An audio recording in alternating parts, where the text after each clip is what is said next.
Assalamualaikum warahmatullahi wabarakatuh. Halo semuanya, perkenalkan nama saya Hafista Agustin Sulistyo dengan NPM 2250331066 dari Prodi D3 Kebidanan Fitkes Unjani 2022-2023. Di sini saya akan membawakan materi tentang abortus atau aborsi. Seperti yang kita ketahui, abortus biasa disebut juga keguguran atau kematian janin yang ada di dalam kandungan sebelum usia kandungan tersebut mencapai 20 minggu.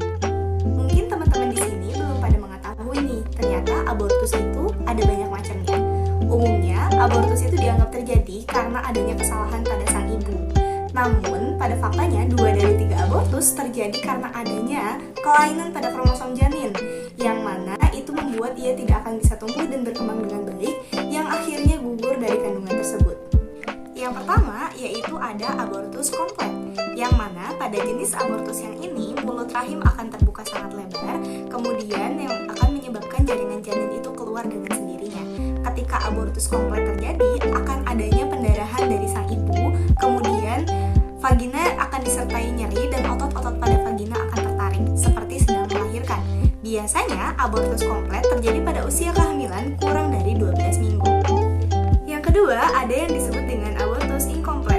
Abortus inkomplet merupakan jenis keguguran atau jenis abortus yang terjadi saat janin sudah keluar sebagian. Umumnya, pendarahan yang terjadi akan disertai dengan adanya nyeri perut yang berlangsung lama dan baru bisa berhenti setelah seluruh jaringan itu dibersihkan atau dilakukan kuretasi. Yang ketiga, disebut juga dengan abortus insipient. Pada abortus insipient, terjadi pendarahan disertai nyeri perut yang hebat, tetapi jaringan janin masih utuh berada di dalam rahim. Namun, meski begitu, abortus atau aborsi tetap dapat dilakukan karena mulut rahim sudah terbuka lebar dan otot-otot vagina sudah mulai mengendul, sehingga janin diperkirakan lebih cepat keluar dibandingkan abortus yang sebelumnya.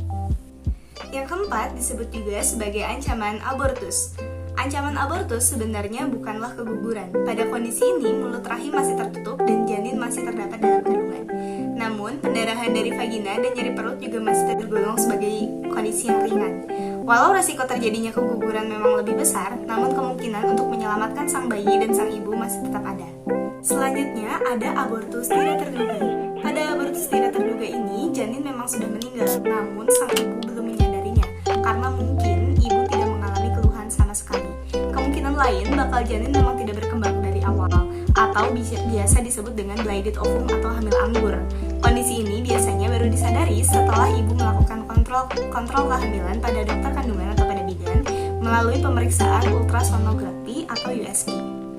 Dan yang terakhir merupakan abortus berulang. Abortus berulang merupakan diagnosis untuk keguguran yang terjadi sebanyak 3 kali atau lebih secara berturut-turut. Kemungkinan terjadinya abortus berulang atau keguguran berulang memang sangat kecil. Oleh sebab itu, jika Anda mengalami kondisi ini atau teman-teman menyadari adanya kerabat Anda yang mengalami kondisi seperti ini, sebaiknya segeralah konsultasikan kepada dokter kandungan atau bidan terdekat untuk mencari tahu penyebabnya. Selanjutnya, ada beberapa aturan hukum terkait aborsi atau abortus atau keguguran yang terkait dalam pasal 229, kemudian pasal 346, pasal 347, pasal 348, pasal 349 KUHP, serta Undang-Undang Kesehatan Nomor 36 Tahun 2009, yaitu pasal 75, pasal 76, dan pasal 77 yang membahas tentang abortus dan konsekuensinya. Selanjutnya, ada beberapa faktor atau alasan mengapa terjadi aborsi baik secara legal maupun non-legal. Yang pertama, ada alasan medis.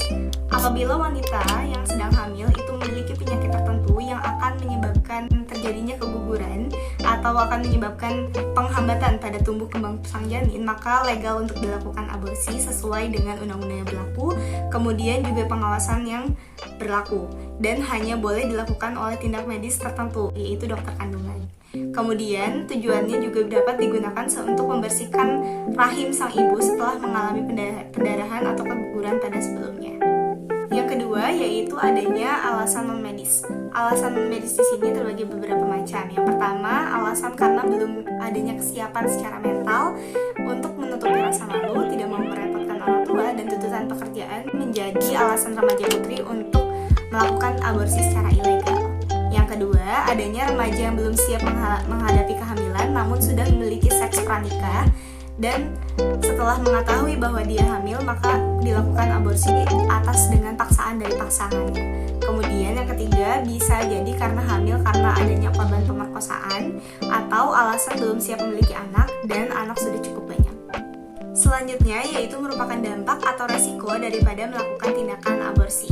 Yang pertama ada resiko dari segi ekonomi, fisik, psikis, dan sosial.